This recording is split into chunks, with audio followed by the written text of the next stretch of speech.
उपासक को चाहिए जो वैष्णव दीक्षा ले चुका है कि ब्याह कनागत कारटो राजदान गृहदान भगवत जनेन को गहे तो होए भजन की हानि। ब्याह शादियों में भोजन नहीं पाना चाहिए।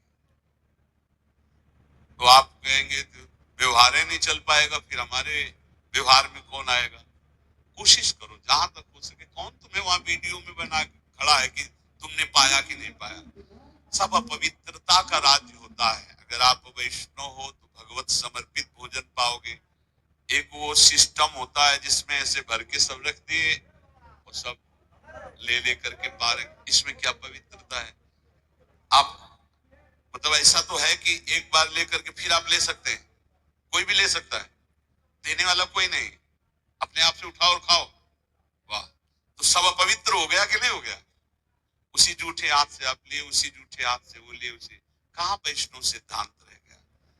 पहले गांव में तो ऐसे पवाया जाता था, सबके पैर धुले जाते थे, पट्टी बिछाई जाती थी, बैठाला गया सुंदर पत्ते के वो पत्तल धोने और फिर रज के कुल्हड़ आदि पात्रों बढ़िया और परोस करके फिर जय जयकार हो। गाँव में भी जय हो जयकारा लगता था और फिर ऐसे और जो पूज्य जन होते थे उनको भेंट देकर पैर छू, ऐसे सम्मान। अब ये जूता पहने और सब पवित्र भोजन, तो इसलिए मना कह रहे हैं ब्याह का भोजन नहीं लेना चाहिए। विरक्त को तो बिल्कुल नहीं लेना चाहिए। गृहस्थी में अपना देख लो, काम चला लो। उस दिन पेट दर्द कर रहा है ऐसा कह दो, नहीं अपना बोल दे भाई आज हमारा पेट खराब है, उल्टी जैसा लग रहा है, अगर इतना भी पाया तो उल्टी हो जाएगी। अगर आप चाहो तो नींबू पानी ले सकते हैं। ऐसे काम चलाना चाहिए। अपनी वैष्णवता पवित्र, अब उन्हीं में लोग मदिरा दिरा अपनी उसी से ले रहे, उसी से आप लोगे जूठा, कैसे भजन बनेगा। और दूसरा कह रहे हैं कनागत, पितरों का जो पक्ष आता है उसमें जो भिक्षा पितर श्राद्ध कान ये निषेध किया गया। ये नहीं, वैसे ब्रजवासी जन देते भी नहीं, मना कर देते बाबा हमारे यहाँ श्राद्ध है, और वैसे लेना भी नहीं चाहिए, नहीं तो भजन का नाश होता है। ब्याह का भोजन नहीं लेना चाहिए, कनागत पितर श्राद्ध का भोजन नहीं लेना चाहिए। और कारटो वो जो तेरही जो शरीर छूटने के बाद वो भंडारा होता है वो वैष्णव जनों को नहीं पाना चाहिए। अब अपने घर में है तो बात अलग है, लेकिन निमंत्रण का नहीं पाना चाहिए। और विरक्त को तो पाना ही नहीं चाहिए। ब्याह का नहीं पाना चाहिए, पितृ श्राद्ध का नहीं पाना चाहिए, और कारटो कहते तेरही जो 13वां शरीर पूरा होने के बाद वो नहीं पाना चाहिए। और कह रहे हैं राजदान, राजा का भोजन नहीं पाना चाहिए। बड़े राज पदों पर विराजमान उनका प्रतिग्रह नहीं लेना चाहिए।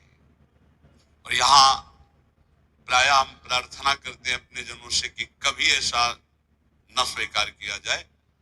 जो साधारण नौकरी करते हैं, किसान हैं, वो 150 रुपया दे दे तो ले ले, उससे नमक दाल रोटी खाओगे तो भजन बढ़ेगा। जो ऊंची गड्डी के चक्कर में पड़ोगे तो फिर भाव बिगड़ जाएगा, भजन नहीं होगा। राजअन्न निषेध किया गया है। राज अन्न राज प्रतिग्रह बहुत हानिकारक होता है। यहां तक कि राज दर्शन निषेध किया गया। जब महाप्रभु चैतन्य देव से कहा गया कि जगन्नाथपुरी के परम महाभागवत राजा रुद्र प्रताप जी आपके दर्शन करना चाहते हैं, तो उन्होंने कहा हाँ यही करोगे ना, हमारा संन्यास धर्म नष्ट करोगे, अब राज दर्शन हम करें। यहां तक कि वो राजवेश से छुप करके और गोपी गीत कंठस्थ करके जब महाप्रभु को दूर से सुना तो कहा कौन महाभागवत अमृत रस बरसा रहा है। महाप्रभु ने आलिंगन किया। राज दर्शन, राज अन्न, राज प्रतिग्रह, ये इसलिए कि इससे बुद्धि भ्रष्ट हो जाती है, भजन में रुचि नहीं होती। और आगे कह रहे गृहदान, ग्रहों का दान। एक हम गृहस्थ को देखा, जब उनके लड़का बच्चा बीमार होते थे तो खीर हलवा और भेंट उसको गोद में लाते और ऐसे सामने उतारते, ले बाबा। एक बार गुरुजी से पूछा कि भिक्षा में जैसे, अरे बोले ले मत लेना उसमें, नहीं कभी ऐसे। देखो लोग संत महात्माओं को क्या समझते हैं, ऐसे पवाया जाता है जैसे अपने पुत्र को पवाओ। तो किस भाव से पवाते हो? बस पुत्र ने पा लिया यही सौभाग्य, संत ने पा लिया सारे अमंगल नष्ट हो गए। इसीलिए बहुत संभल के खान पान करना, जैसे कोई बीमार है उतार के वैसे, या ग्रह नक्षत्रों का दान। बोले होए भजन की हानि पक्का। ब्याह का, श्राद्ध का, पितृपक्ष का, एकादश श्राद्ध का, 13वीं का, राजन्न का और ग्रहों का दान, भगवत जन इनको गाए तो होए भजन के हानि पक्का। भजन नाश जो ग्रह नक्षत्रों आदि का नहीं दान पुण्य करते बहुत होश में। घाट बाट चौपार चुरी देवल हाट मसान, भगवत बसिन सराय में भजन भड़ाई निदान। इतने जगह का भोजन नहीं लेना चाहिए, ऐसी जगह बैठ के भजन नहीं करना चाहिए। बोले घाट में जहां स्त्री पुरुष स्नान कर रहे हो वहां बैठकर भजन नहीं करना चाहिए। भजन नहीं होगा, उपद्रव करेगा, नेत्र चंचल होंगे। जहां स्त्री पुरुष की भीड़ लगी हो, लोग स्नान करते हो, ऐसे स्थानों पे उपासक को नहीं बैठना चाहिए भजन के लिए। जहां से लोग यार रास्ता बनाए हो वहां नहीं बैठना चाहिए। घाट बाट और चौपाल, चौराहे पर नहीं, और देवल मंदिर में बैठकर नहीं, और हाट बाजार में बैठकर नहीं, और श्मशान में बैठकर नहीं। भगवत रसिक सराय, सराय आदि में जहां बहुत लोग बैठकर संगोष्ठी करते हो वहां नहीं। इससे भाव दूषित हो जाएगा, तुम्हारा भजन नहीं बनेगा। घाट बाट चौपाल चूरी देवल हाट मसान, नदी के किनारे जहां बहुत लोग स्नान कर रहे हो, घाट के और रास्ते में और चौपाल में, चौराहे में, मंदिर में, बाजार में, श्मशान में, सराय आदि में बैठकर भजन नहीं करना चाहिए, क्योंकि भजन भाव इससे दूषित हो जाता है, बिगड़ जाता है। तो भजन कहाँ करे फिर? नदी किनारे गिर शिखर बाग इको सो देखी, भगवत जन बिलमो तहा बाढ़े भजन विषेक। कोई नहीं है, कोई स्नान करने नहीं आता, ऐसे घाट से अलग स्थान पे माताएं बहनें न बैठे। विरक्त संतों की बात कही, माताएं बहनें समाज का ही सेवन करें। ऐसी जगह बैठे जहां लोग आ जा रहे हैं, ऐसी जगह बैठे जहां 4 लोग बैठे हुए। एकांत ऐसे स्थानों में न ये सूत्र स्वीकार करें। नदी किनारे बहुत दूर एकांत में जहां जन साधारण लोग न जाते हो। गिरि शिखर, पहाड़ के किसी एकांतिक चोटी पर बैठकर, या किसी एकांतिक बाग में, या किसी एकांत स्थान में जहां लोगों का ठहरना बैठना आना जाना नहीं, ऐसे स्थान पर बैठकर चित्त को प्रभु में लगाए तो भजन विशेष बढ़ता है। नदी किनारे गिर शिखर बाग को सो देख, भगवत जन बिलमो तहां बाढ़े भजन विशेष। श्री भगवत ऋषि जी महाराज कह रहे हैं ऐसी जगह भजन बढ़ता है। और सबसे ज्यादा भजन की वृत्ति आती है भगवान के प्रेमी जनों के संग में बैठकर। एक बार कि गौशाला में भजन करे तो इतना आप संगम में करे, फिर लिखा था गुरु चरणों के समीप भजन करे तो अनंत गुना फल मिलता है। तो गुरु चरणों की समीपता का क्या मतलब है? अपने गुरुदेव की पादुका, अपने गुरुदेव की आपने श्री सीताराम ओंकारनाथ जी को देखा, छाती में बांधे थे अपने गुरु जी की पादुका। ये निरंतर गुरु का सानिध्य है। गुरु चरण पादुका साक्षात गुरु जी। जब भरत जी ने कहा कि प्रभु हम सब तो आए हैं आपका अभिषेक करने के लिए, आप जैसी आज्ञा करें। भगवान ने कहा भरत जैसा तुम कह दोगे। जब सारा भार भरत जी के ऊपर डाल दिया तो भरत जी ने कहा जे विधि प्रभु प्रसन्न मन होई, करुणा सागर कीजिए सोई। प्रभु जिस प्रकार आपका मन प्रसन्न हो वही कीजिए, ऐसा नहीं आपका मन जिस प्रकार। तो भगवान ने कहा हम तो यही चाहते अपने पिता की आज्ञा का पालन करो। बोले प्रभु जीने का सहारा दे दीजिए। तो भगवान ने पादुका 14 वर्ष तक पादुका को सिंहासन में विराजमान कर पूर्ण राज्य शासन आज्ञा मांगकर करते थे। ऐसे गुरु चरण चिन्ह, गुरु चरण पादुका का सानिध्य और निरंतर भजन तो अनंत गुना फल प्रदान करता है। जो उपासक अपने गुरुदेव या भगवत भक्तों को सबसे बड़ा मानता है त्रिभुवन में, उसी का भजन सिद्ध होता है। ये भी बात, भजन न करने वाले वाले के हृदय में दुनिया का प्रपंच आता है, नहीं तो गुरु जब मत्ता परतरम नान्यत किंचित अस्ति धनंजय, मेरे सिवा कोई है ही नहीं, तो गुरु तो साक्षात पर ब्रह्म है ही। को कहे अवनी बड़ी, भगवत ऋषि कोई कहता है कि संसार में सबसे बड़ी भूमि है, पृथ्वी सबसे बड़ी है, तो कोई कहता है नहीं, पृथ्वी से बड़ा तासु दूनो समुद्र पुनी, पृथ्वी से बड़ी समुद्र है, पृथ्वी से बड़ा, क्योंकि पृथ्वी से कई गुना बढ़कर जल है, तो समुद्र बड़ा है। तो बोले सो अंजुलि भरी लियो ताई सोख्यो अगस्त मुनि, बोले समुद्र से बढ़कर अगस्त मुनि, क्योंकि अंजुलि में रख के समुद्र को पी गए। तो बोले अगस्त भी तो आकाश में एक तारे की जगह है, नव अगस्त को बास छिपे उद्योत भानु के, जब सूर्य प्रकट होता है तो उनका टिमटिमाना भी नहीं दिखाई देता, आकाश में विराजमान है अगस्त। पृथ्वी से बड़ा समुद्र, समुद्र से बड़े अगस्त जी, क्योंकि अंजुलि में पी लिया, अगस्त जी आकाश में तारे की तरह चमक रहे, लेकिन जब सूर्य प्रकट होता है तो अगस्त का तेज छुप जाता है। और वेदों में कहे हुए सूत्र है कि जो सूर्य है, भानु वेदियों कहा है चक्षु है चक्रपाण के, सुदर्शन चक्रधारी भगवान श्री हरि के नेत्र के प्रकाश से सूर्य प्रकाशित है। तो भगवान के नेत्र सूर्य से बढ़कर प्रकाशवान हुए, और ऐसे भगवान चक्रपाणि हरिजन के हृदय कमल कीन्हो निवास, भगवान कहते हैं मुझे भक्तों ने अधीन कर लिया है, आम भक्त पराधीनो असुतंत्र, ऐसे भगवान भक्त के अधीन है। तो सबसे बड़े हुए भक्त, पृथ्वी से बड़ा समुद्र, समुद्र से बड़े अगस्त जी, अगस्त जी आकाश में, और अगस्त जी भी भानु के तेज से मंद पड़ जाते हैं, और भानु का तेज भी भगवान के नेत्र से प्रकाशित। तो भगवान श्री हरि भक्तों के अधीन है, भक्तों के हृदय में रहते, इसलिए सर्वश्रेष्ठ भक्त। जो भक्तों को सर्वश्रेष्ठ मानता है, गुरु को सर्वश्रेष्ठ मानता है, उसके हृदय के सारे दोष नष्ट हो जाते हैं और निश्चित वो भगवत प्राप्त हो जाता है। संतों ने कृपा करके हमें भगवत उपदेश किए हैं, जिससे हमारे सारे दोष नष्ट हो जाए।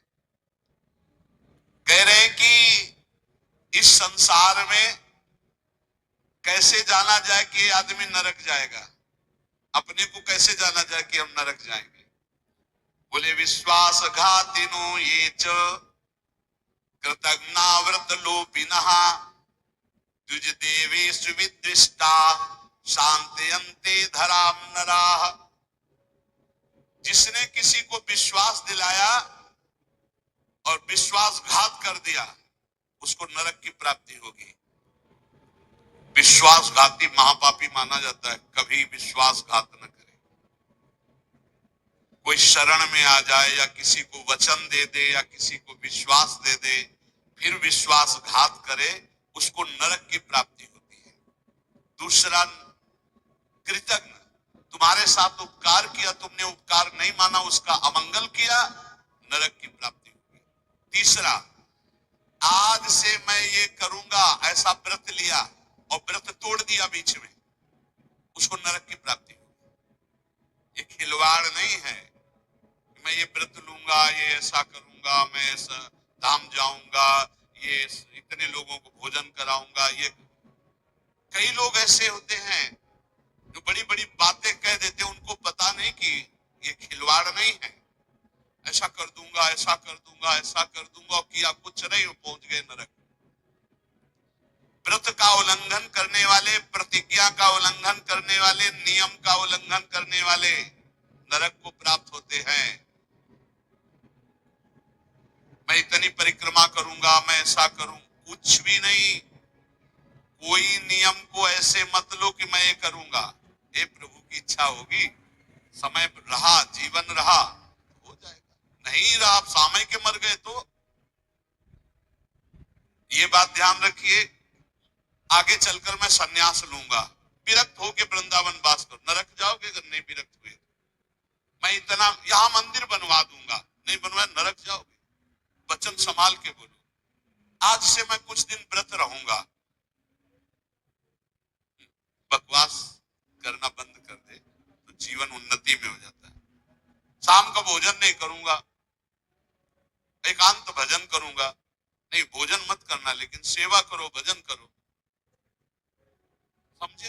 वाणी को ऐसे बिखेरते चले जाते हैं। व्रत का उल्लंघन करने वाला नारकी गति को प्राप्त होता है। संतों से द्वेष करने वाला, गुरु से द्वेष करने वाला, ये नरक को प्राप्त होते हैं। और ध्यान से सुनो, जो माता पिता को दंडित करता है, गाली देता है, अपमान करता है, उसे सीधे नरक की प्राप्ति होती है। बिल्कुल पक्का समझ लो। माता पिता भगवान का स्वरूप है। मातृ देवो भव पितृ देवो भव। बिल्कुल बुद्धि खराब मत करो, कलयुग बुद्धि भ्रष्ट कर रहा है।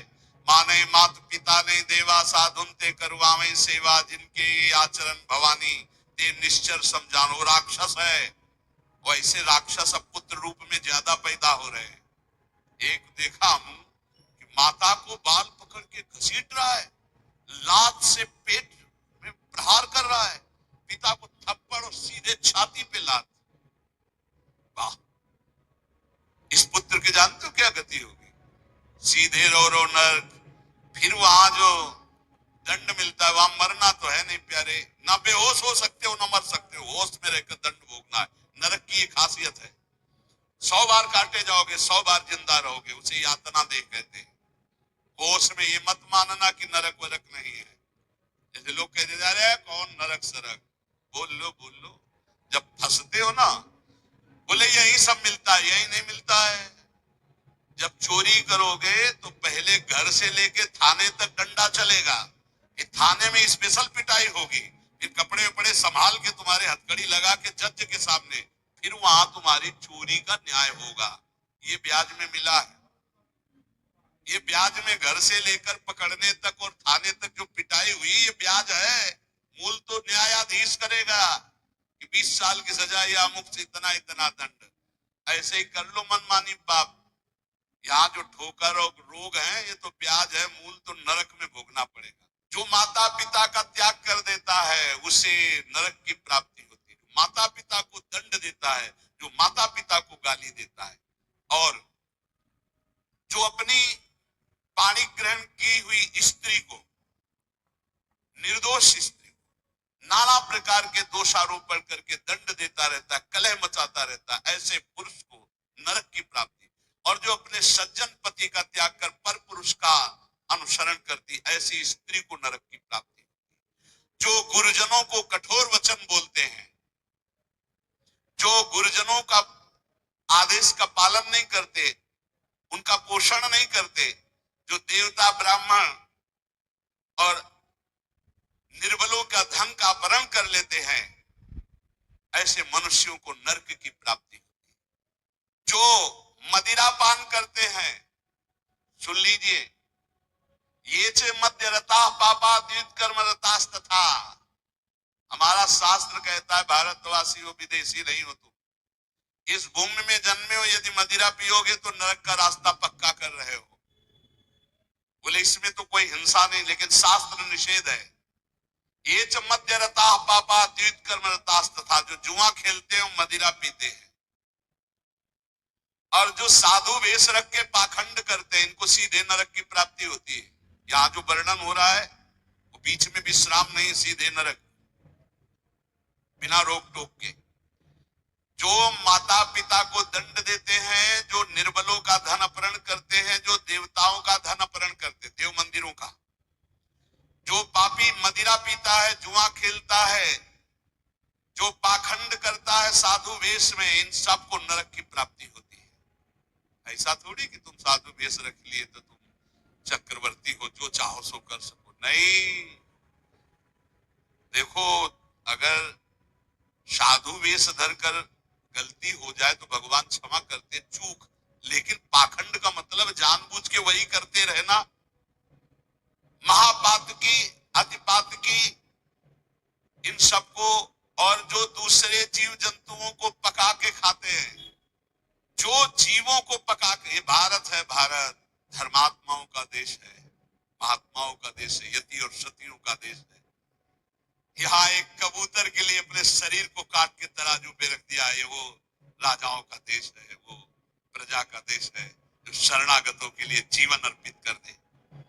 यहाँ जो जीव जंतुओं को पका के खाते हैं, भैया सुन लो, ये जो मांस मछली अंडा खाने वाले बोले और तो कुछ हम नहीं खाते, मछली खाते। तो मछली में जीव नहीं? बोले नहीं, पानी की तरोई है। हाँ हाँ, हमसे बोले एक तरोई जो होती है वो जमीन में छेलती है, पानी की तरोई है मछली। पानी की तरोई है वो। बनोगे तुम भी पानी की तरोई, तैयार हो जाओ, फिर तुमको सीधे मिर्ची की तरह तल के कढ़ाई में जिंदा फिर खाएंगे। वो काल स्वरूप भगवान है। अर्जुन को दिखाया कि देखो भीष्म द्रोणाचार्य लौंग इलायची की तरह फंसे हमारी दाढ़ों में, होश में रहो। शास्त्र आज्ञा है, जो दूसरे जीव जंतुओं को मार के उबाल के, बोले हम तो नहीं ऐसे पर खरीद के लाते हैं, वैसे ही भोग मिलेगा, दंड मिलेगा। और सुनो, जो सत्कर्म का संकल्प करके सत्कर्म नहीं करते, सत्कर्म का संकल्प लेके सत्कर्म का ये करूंगा, ये दूंगा, ये ऐसा कभी मत बोलो, जबान से कर दो, कर दिया, जबान से बोल दिया और किया नहीं तो नरक जाओगे।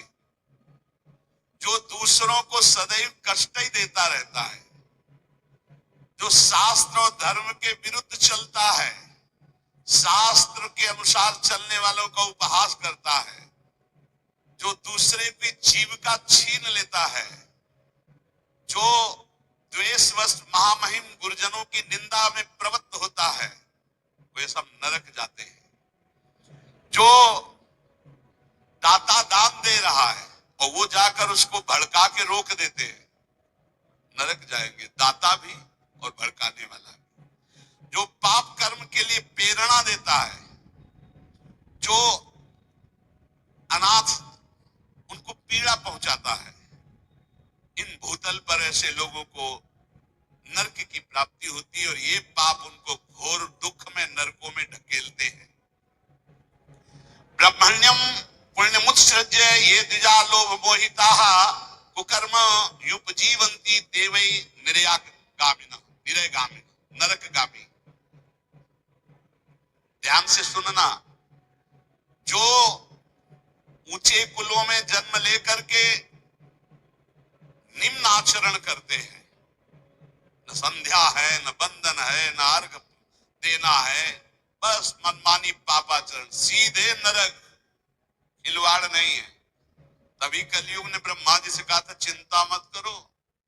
जैसे बड़े भैया ने सतयुग ने कहा हमारे राज्य में कोई नरक नहीं जाएगा, कि छोटे भैया त्रेता जी ने कहा कि हमारे राज्य में भी जैसे बड़े भैया का राज्य वैसे ही रहेगा। द्वापर ने कहा आज्ञा पालन की कोशिश करेंगे। तो कलयुग ने कहा ब्रह्मा जी से वचन देते हैं, भूल चूक से कोई स्वर्ग या परम पद चला जाए ना, सीधे नरक भेजेंगे, हाउसफुल नरक हाउसफुल रहेगा। देख लो ना, यही लक्षण है, जो लक्षण है उनको देखो प्राय। जो लोभ से मोहित होकर परम पवित्र कुलों में जन्म कर होकर के अपने कुल धर्म का त्याग करके पापाचरण करते हैं, ऐसों को नरक की प्राप्ति होती है। जो भगवान को गालियां देते हैं, नास्तिक हैं, इनको नरक की प्राप्ति होती है। जो धर्म की मर्यादा को भंग करते हैं, उनको नरक की प्राप्ति होती है। जो कामी पुरुष दूसरे की स्त्रियों के साथ या कामी दूसरे पुरुषों के साथ, उनको नरक की प्राप्ति होती है। ध्यान दे दे, भारत है, धर्म विधान है। अब आप कह दो कि नहीं कानून नहीं, कहिए कानून, ये भागवतिक कानून है, भगवान का बनाया हुआ है, तुम्हें भोगना पड़ेगा। होश में सत्संग सुनाने के लिए ये बड़े बड़े शास्त्रों से, महर्षियों से इसीलिए चयन करते हैं कि तुम्हारे और हमारे होश ठीक रहे। ये भारत है, ये धर्म भूमि है, यहाँ मनमानी आचरण नहीं कि पतिवंचक परपति रति करई, गोस्वामी तुलसीदास जी, रो रो नरक कल्प सत परई, ऐसे पुरुष के लिए भी है। जो दंभ करता है, जो किसी को दान देने की बात कह के पलट जाता है, उसे नरक की प्राप्ति होती है। जो दूसरों की चुगली करता है, जो अभिमान में भर करके दैन्य पुरुषों को सताता है, ऐसे लोग होते हैं। जो झूठ बोलता है बात बात पे, उनको उनको नरक की प्राप्ति होती है। जो अपनी बात कह के सीधे पलट जाता है, जो दूसरों का धन हड़प लेता है, जो दूसरों को निष्कलंक होने पर भी कलंक लगाता है, ऐसे लोगों को नरक की प्राप्ति होती है। जो पराये सुख और संपत्ति को देखकर जलते हैं, जो प्राणियों के प्राण लेने में बड़े सुख का अनुभव करते, तलछा तलछा कर मारते हैं, बहुत निर्दयी लोग हैं, बहुत निर्दयी। ये जलाते हैं पशुओं को, ऐसे पैर बांध दिए, ऊपर ऐसे सरिया डाल के उसमें पैरों में, और नीचे आग लगा दी, धीरे धीरे घंटों में तड़प, अब मुंह बंधा है, आवाज नहीं निकल, तड़प तड़प करो, मर रहे, और वो 4-10 बैठे हंसी मजाक करें, करो करो मजाक करो। यमदूत ऐसे ही बांधेंगे, बिल्कुल ऐसे ही। और वहां यहाँ एक दिन तुम ऐसा पाप करोगे, वहां सैकड़ों वर्ष उसका भोगना पड़ेगा। जैसे 15-20 मिनट पाप कर लो, कत्ल कर लो, व्यभिचार कर लो, पूरे जीवन जेल में रहना पड़ेगा, फांसी भी हो सकती है। ऐसे ही यहाँ एक पशु को तुमने जलाया, आनंद लिया, वहां हो सकता है कि एक कल्प तक तुमको जलाया जाए। जैसे यहाँ एक 15 मिनट का अपराध, आजीवन कारावास। होश में ये नहीं मानना कि ये नरक स्वर्ग सब व्यर्थ है। जो लोग पराई स्त्री को फुसला के फंसा के दुराचार करते हैं, मार देते हैं, जो लोग कुआं, बगीचा, पोखरा, गौशाला, इन स्थानों को अपवित्र करते हैं व्यभिचार के द्वारा, मलमूत्र त्याग के, मान लो पानी है, पानी में मलमूत्र करना, पानी में व्यभिचार करना, ऐसों को सीधे नरक मिलता है, सीधे नरक। पोखरे में, कुएं में, बगीचे में जो अपवित्र आचरण करते हैं, उनको नरक की प्राप्ति होती है। जो देव स्थानों में दी गई जमीन संपत्ति को हड़प लेते हैं, जो बच्चों को चुरा लेते हैं, शिशु बच्चों को चुराकर बेचना, या जो अतिथि को भोजन दिए बिना स्वयं भोजन कर लेते हैं, ऐसे लोगों को नरक की प्राप्ति होती है। जो सन्यास का संकल्प लेकर फिर सन्यास आश्रम को कलंकित करते हैं, जो मित्र भाव करके दगा दे देते हैं, ऐसे जितने पुरुष बताए गए, ये सब के सब नरकगामी होते हैं। इसलिए हम श्री भगवान का आश्रय लेकर नाम जप करते हुए सुधार करें, हमको नरक न जाना पड़े, इसी जन्म में हमारी भगवत प्राप्ति हो जाए, निश्चित हो जाएगी नाम जप से। और ये संकल्प लो